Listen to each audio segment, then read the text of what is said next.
Have you ever experienced being physically checked by a doctor of the opposite sex? Hi guys, I'm Arm. Today I'll continue to recap the amazing harem anime Immoral Guild episode 4. This episode is quite blushing. Please remember to lower your volume. In this episode, our male protagonist Madun will be forced to pretend to be a doctor and help the 4 girls with a physical checkup without them being informed, which will make your heartbeats quicken. Let's take a look together. The story begins with the annual physical checkup of the guild. After checking Madun, the last one on the list, the doctor leaves while the nurse finds she has made a mistake that she forgot to add the 4 newcomer girls to the checkup list, who turns out to be Madun's teammates. Now that these 4 girls are still young, the nurse believes that they will have no problems, so she asks Madun to pretend to be the doctor to deal with the 4 girls' physical checkups. To prevent Madun from being recognized by acquaintances, the nurse puts a mask and bandages on him, making Madun an unrecognizable mummy. When his 4 companions come to sign in, Madun is so nervous that he is trembling with the urine test bag in hand. Fortunately, with the help of the nurse, Madun just has to record the height and weight data reported by the nurse.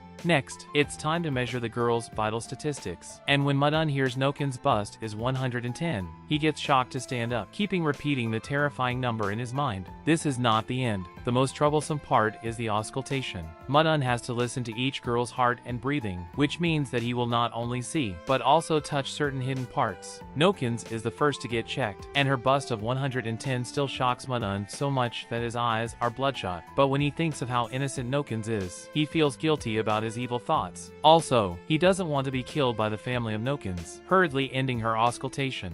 Next is the lazy girl Dana. Madun is attracted to Dana's fair skin again. To not show his flaws, he casually copes with her and calls the next one. When giving Ange an auscultation, Madun chooses to listen from the back to avoid seeing and touching the sensitive parts. But Madun underestimates the girl's charm, and he is also attracted to Ange. In the end, it's Kyan's turn. Since Kyan's clothes were often torn by monsters, Madun thinks he should have gotten used to watching her. But when Kyan just shows a shy expression, Madun has already felt like being out of control. Finally, Madun finishes the checkups of the 4 girls. Just then, Kyan secretly reveals to Madun that based on her excellent sense of smell as an orc, she has noticed it is Madun who disguises himself as the doctor. Madun feels so embarrassed that he would like to die at once. After that, Madun carries out special training for the girls in groups because their current combat strength can't deal with the abnormal monsters. Madun first formulates training to increase the physical strength of Ange and Dana, but Ange does not like the grouping. If the grouping depends on their kindness and evilness, Dana with a sharp tongue and Madun who is mean must belong to the evil camp, while the kind girls Kyan and Nokin's belong to the good camp.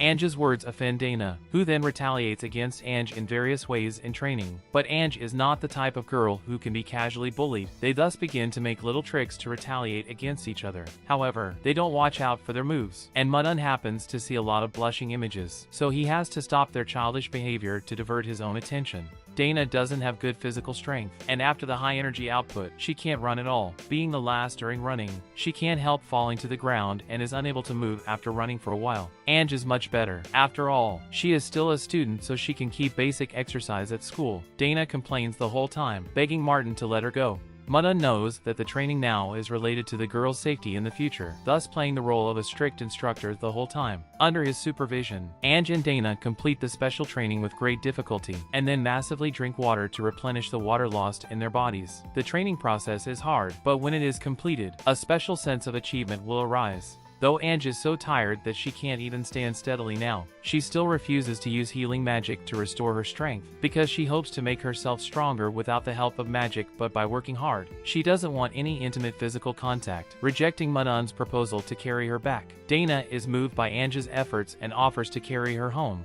Madun is so happy to see the partners in the team can help each other. How strong a team can be is never just a matter of one person, but depends on how well the team members can be tacitly understood. However, the next moment, Dana falls to the ground with Ange out of exhaustion. Seeing the 2 girls complaining to each other, Madun thinks to himself that he can't count on them too much in the battles. That brings the end of episode 4. This episode starts with a physical checkup, and the humorous and blushing setting that a disguised doctor helps the opposite sex with the checkups, dispels our fear of doctors and physical checkups. And Madun's psychological activities are really hilarious. He is obviously attracted to the girls, but has been trying to restrain himself, for fearing that he will never be able to face the girls again if his identity is exposed. However, he is finally discovered by Kyan, who thinks that Madun pretends to be a doctor because he is horny. Considering that Madun has been taking good care of them, Kyan forgives Madun and doesn't expose his identity in public.